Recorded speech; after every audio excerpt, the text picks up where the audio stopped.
예, 오늘의 모닝 브리핑 시작하겠습니다. 이란과 이스라엘이 휴전 합의했다 이런 보도가 나왔고 뭐 서로 공방이 진행되긴 했지만 이제 트럼프가 또 뜯어 말렸죠. 그래서 중동 사태 종료됐다 이런 안도감에 시장이 올라갔고요. 파월 의장은 관세 영향 확인될 때까지는 금리 유지해야 된다 이런 이야기를 했는데 뭐 좀 전제를 붙이긴 했지만 조기 금리 인하 가능성도 언급을 하긴 했거든요. 그래서 상대적으로 생각했던 것보다 매파적은 아니었던 것 같다 이렇게 또 안도를 했던 것 같습니다. 뭐 우리 증시는 지금 전 세계에서 가장 셉니다.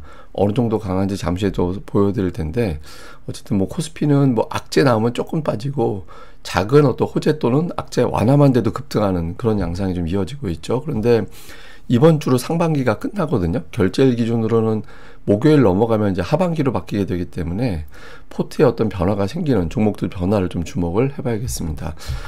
미증시는 오늘 뭐 3대 지수 전부 다 1%대 올라갔고 나스닥 100은 오늘 사상 최고치 경신을 했습니다. 그리고 주요 업종으로는 뭐 필수 소비재나 에너지가 이제 약세로 끝난 거 외에는 이제 대부분 다 상승해서 전반적인 투자 심리가 개선됐구나 이런 점을 다시 한번 보여줬고요. 우선 이제 이란과 이스라엘이 미국 중재로 휴전에 합의한 거 이게 가장 결정적인 재료가 됐습니다. 뭐 휴전 합의 이후에 이제 미사일 공방이 있긴 했는데 트럼프가 나 정말 화났어 그러면 실망했어 이러면서 또 SNS에 올렸거든요. 그래서 자제하라고 특히 이스라엘한테 비행기 돌려 미사일 쏘지 마 이렇게 이야기를 하니까 이스라엘 쪽에서 알았어 그리고 이제 또 물러서는 그런 태도를 보였죠. 그래서 사실상 끝났구나 정말 끝났구나 그러니까 이렇게 안도감을 준 게 있었고요. 그리고 또 국제유가 많이 빠졌을 텐데 유가가 더 떨어지도록 트럼프가 계속 메시지를 내고 있습니다. 뭐 이란산 원유를 중국에서 계속 구매할 수 있다. 그러니까 뭐 이란한테 중국에다 팔어 이렇게 허용해 준 거잖아요.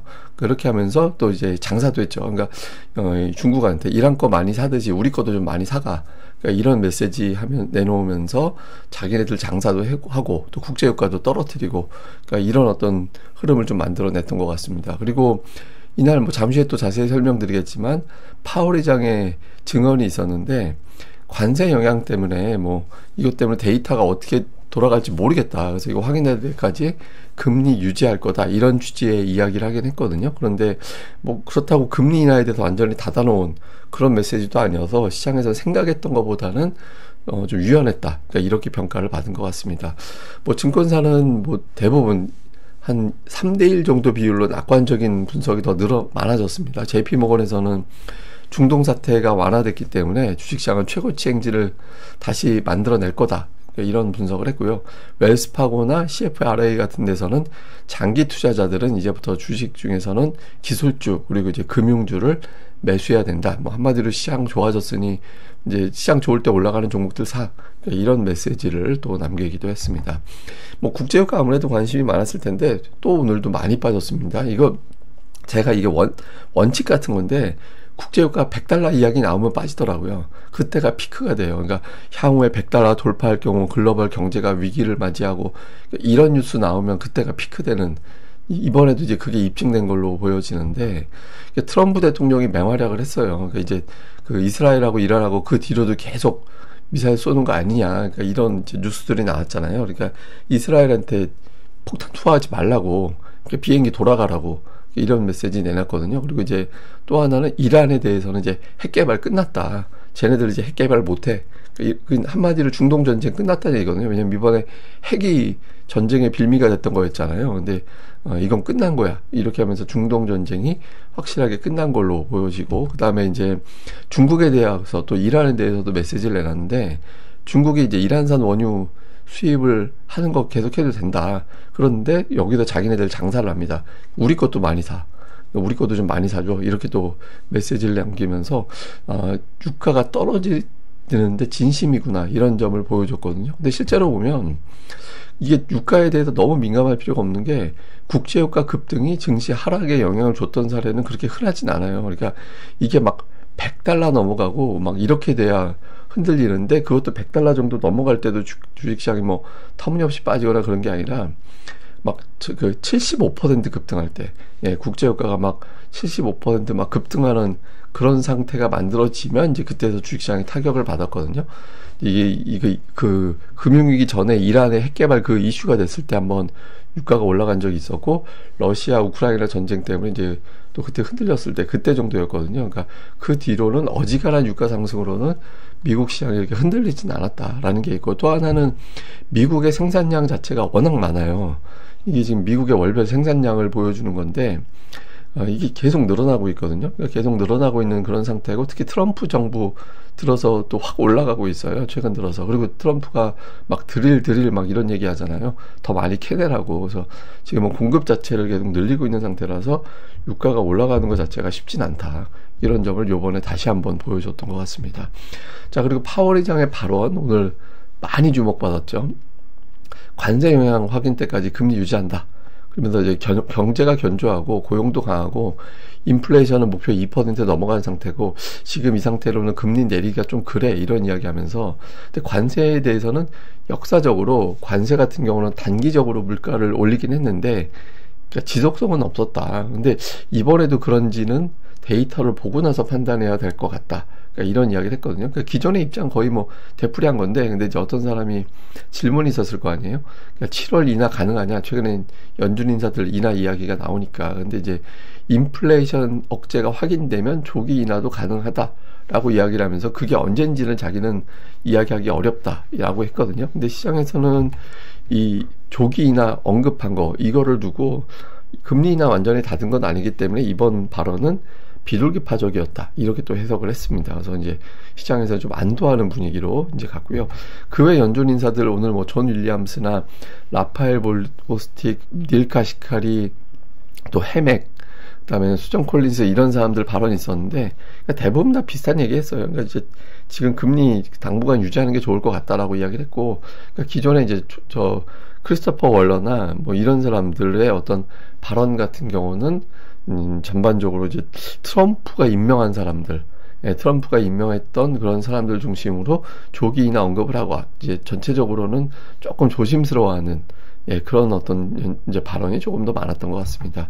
근데 원래 전통적으로 6월 중순 지나가면 주식시장 원래 빠졌거든요. 저기 왜 그러냐면 그 미국의 자사주 매입이 중단되는 시기라서 그때 수급이 좀 비어요. 그래갖고 6월 중순 이후에 시장이 좀 빠졌다가 7월에 강세 보이는, 그러니까 썸머랠리라고 보통 표현하는 그런 강세가 나오는 게 전통적인 효과인데, 이번에는 이제 전쟁 변수가 돼버리면서 오히려 6월 중순 넘어가면서 시장이 올라가 버리는 그런 현상이 나타나고 있는 것도 이제 특징인 것 같습니다. 그리고 시장이 또 하나는 겁이 별로 없는 게, 그 이란과 이스라엘의 어떤 무력 충돌 이후에 업종별로 보면 보통 방어주가 올라갔을 것 같잖아요. 근데 방어주가 안 올라갔어요. 그러니까 뭐 소비재 이런 종 필수 소비재 이런 것들이라든가 헬스케어 이런 것도, 유틸리티 이런 건 전통적인 방어주거든요. 근데 오히려 이 기간에 방어주는 빠지고 테크주라든가 뭐 이런 것들이 올라갔어요. 그래서 뭐 시장이 하락하면 오히려 경기 민감주 쪽으로 더 매수를 하더라. 그러니까 미국 투자들이 지금은 별로 걱정거리가 없는 거, 주식에 매수, 기회만 주면 매수할 거야, 뭐 이런 식의 어떤 태도를 보이는 것도 특징인 것 같습니다. 뭐 지표 나온 게 있긴 한데, 컨퍼런스 보드 소비자 신뢰지수가 나오긴 했는데 이게 예상보다는 떨어졌거든요. 근데 지난달에 워낙 세게 올라가서 급반등이 나오는 바람에, 그러니까 그거에 대한 속도 조절 정도라서 이번 주에 나온 데이터는 그렇게 의미가 있었던 것 같지는 않습니다. 특징주로는 뭐 빅테크 중에서는 이제 애플 약보합, 테슬라는 오늘 이번에 로보택시 일부 오류 이런 것들이 이제 보도가 된 게 있었고, 그 외에 이제 몇몇 노이즈성 뉴스 나온 것 때문에 오늘 좀 빠졌고요. 브로드컴이 오늘 사상 최고치 경신했습니다. 그러니까 HSBC에서 목표 주가를 $240에서 $400로 높였어요. 엄청나게 높였죠. 그래서 AI 칩 수혜 누릴 거다, 이렇게 이야기하면서 급등을 했고, 이 여파로 오늘 사상 최고치 경신했고요. 엔비디아도 1월 이후에 최고, 이게 조금만 더 올라가면 역사상 최고치 경신도 눈앞에 두고 있는 이제 그런 양상입니다. 그리고 많이 올라간 종목들 중에서는 우버가 애틀란타에서 로보택시 운행 시작한다라는 보도 나오면서 올라갔고, 그 외에 이제 여행주들 올라갔고요. 그다음에 반도체주가 많이 들어가 있어요. 그러니까 AMD나 뭐 마이크론테크, 슈퍼마이크로, 특히 마이크론테크는 내일 실적 발표할 텐데, 실적 발표 전에 어떤 기대감이 계속 나오면서 주가가 이제 크게 올라가서 반도체주, 장비주 이쪽이 상당히 강하게 움직이는 그런 모습을 보였습니다. 자, 우리 증시는 외국인 투자자들의 움직임을 좀 볼 필요가 있는데, 이 검은색 선이 코스피 지수고요. 빨간색 선이 외국인들이거든요. 그러니까 2,900 넘어가면서부터는 외국인들의 매수 강도가 조금 떨어지긴 했어요. 근데 중요한 건 3,000 이상에서도 외국인들이 계속해서 매수를 유지하는 그런 모습이 나오고 있거든요. 이건 어떤 의미냐면 외국인들의 목표는 일단 3천은 아니다. 그 이상이다. 그러니까 이런 점을 좀 보여주는 대목이고, 또 이런 가운데 사고팔고를 많이 봤더니 많이 올라갔던 종목들 있잖아요. 네이버, 카카오, 다음에 현대, 롯데, 하나에어로 이런 종목군들을 매도하면서 현금을 만들고 그 돈으로 뭘 사냐? 물론 이제 그 돈으로 사는 건지는 우리가 알 수는 없죠. 근데 어쨌든 SK하이닉스, 삼성전자, 예, 그러니까 이번 주 이제 최근 들어서 보면 삼성전자, SK하이닉스를 좀 매수하는 그런 모습을 보인 게 있고, 그 외에 이제 금융주를 또 매수한 게 눈에 보입니다. 그러니까 미국에서 오늘 JP모건이 신고가 경신했거든요. 그래서 뭐 이게 금융주에 대해서도 좀 외국인들이 여전히 관심을 갖고 있는 걸로 일단 보여집니다. 그리고 코스닥은 이거는 제가 정말 여러분들한테 제가 알고 있는, 제가 찾아낸 차트였는데, 그러니까 분기 차트에서 60분기선을 깨고 내려가면 그 다음에 웬만하면 주가가 올라가더라. 이게 사실 지난 1분기에 올라갔어야 되는 거였는데 1분기에 올라가다가 이제 관세 터지면서 이제 결국엔 내줬거든요. 근데 결국에는 돌아섰죠. 근데 특징 중에 하나가 뭐냐면 저런 식으로 돌아서고 나면 한 분기로 끝나지는 않았어요. 예, 이때도 보면 올라갔죠. 다음에 2020년도에도 여러 분기 이어졌죠. 그러니까 이런 형태가 되면은 한 분기 더 올라가기 때문에 아마도 3분기 때까지는 코스닥은 더 올라갈 가능성이 있다, 이렇게 볼 수 있고, 또 실제로 이제 최근에 4월 14일 이후에, 그러니까 관세 급락 이후에 주식시장에 돌아서고 나서의 어떤 수급 동향을 보면, 그러니까 개인 외국인 기관에는 다 사요. 예, 그러니까 매도를 누가 했느냐? 기타 금융, 예, 기타 법인, 이런 쪽에 매도가 나오고 3대 주체는 기본적으로 오히려 매수하는 그런 형태를 보인 게 특징이었거든요. 그래서 코스닥 시장이 상대적으로 코스피보다 못 오르긴 했는데 종목 장세는 계속 전개되고 있구나라는 점을 또 보여주는 대목입니다. 그리고 주식시장 자금이 아직까지는 괜찮아요. 그러니까 65조 원 올라가고 있거든요. 그래서 증시 자금도 올라가는데 다만 이제 이게 이런 건 있죠. 그러니까 개인들이 그동안 매도했잖아요.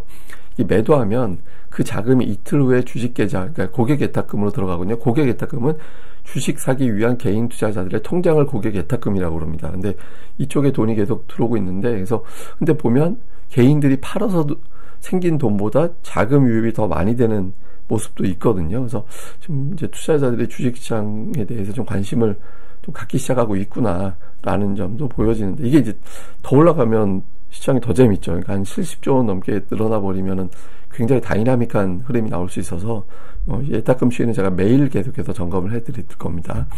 자, 뭐 중동 휴전은 이미 사실 반영된 재료예요. 이거 가지고 더 올라갈 수는 없습니다. 그러니까 시장에서는 새로운 재료가 필요하다라고 봐야 되는데, 그러니까 마이크론 테크놀로지의 실적, 그다음에 관세 협상, 그다음에 이제 상법 개정, 이제 국회의회가 본회의 시작되면 상법 개정이 있을 거죠. 그다음에 금리 인하에 대한 어떤 논란, 이런 등등이 주식시장에 영향을 줄 재료라고 볼 수 있거든요. 그래서 근데 당장 이제 마이크론 테크놀로지 실적과 그다음에 이제 그 상법 개정, 이 이슈가 어떻게 되느냐, 이게 중요하고, 그리고 3,100포인트 위에서도 외국인들은 계속 매수하고 있거든요. 그래서 외국인 투자자들이 이번 주에 매수 기조 자체를 계속해서 이어나가느냐. 그다음에 이제 구도가 방산 그리고 밸류업 이런 종목군들이 강한데, 지금 방산은 계속해서 밀어붙이기가 조금 애매한 측면도 있죠. 그러니까 물론 이제 유럽에서 방위비 비율을 늘린다라는 게 있긴 하지만 어쨌든 구도상 시장을 걱정할 때 올라갔던 종목군들보다 수출주 쪽에 관심이 좀 분산되는, 그러니까 이런 구도가 좋거든요. 그래서 이렇게 실제로 되는지 좀 볼 필요가 있는 것 같습니다. 근데 이거 5월 마지막 주 이후에 주요국 지수 상승률이거든요. 그러니까 미국이 올라오긴 했는데 한국이 압도적이에요. 예, 우리나라가 지금 압도적인 상승률이거든요.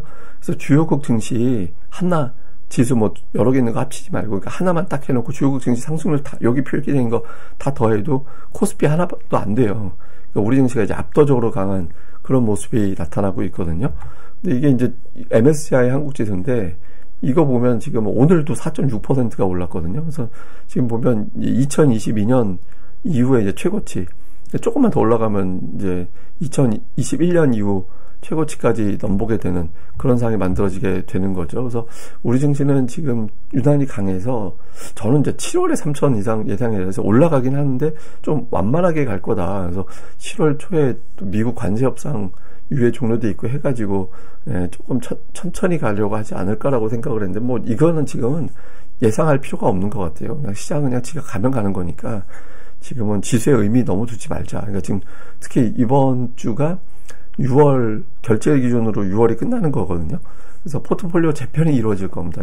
그러니까 모두가 그렇게 된다는 게 아니라 분기하고 상관없이 그냥 계속 쭉 가는 종목들도 있고, 반면에 이제 상반기에 포트폴리오 재편하느라고 물량 다 털어내고 그 다음에 새롭게 시작되는 종목들이 많이 나와서, 그러니까 이번 주에 종목의 수급이 바뀌는 케이스들이 많을 거예요. 그래서 그런 종목군들을 좀 많이 노려보는 그런 대응이 필요할 것 같습니다. 근데 이게 우리 증시 많이 올라간 것 같아요. 2022년부터 따져놓고 보면 전 세계 꼴찌예요, 아직도. 예, 그래서 제가 생각하기에는 과거에 상승장으로 바뀔 때 PBR 1.3배 이상까지는 올라갔었거든요. 지금이 1.0 조금 더 되는 위치인데 1.3배 적용하면은 3,900 정도까지 나온다는 얘기잖아요. 물론 이제 그렇게 갈지는 모르겠지만 이론적으로는 그렇다. 그래서 이제 시장에 대해서 너무 막 지수에 대해서 뭐 어디가 목표 주가 이렇게 이제 우리가 내세우는 의미가 없는 것 같고, 종목들 수급 변화에 집중하는 게 중요한 것 같습니다. 예, 감사합니다. 저는 또 다음에 뵙겠습니다. 이 방송 구독하기와 좋아요, 꼭 좀 부탁드립니다. 감사합니다.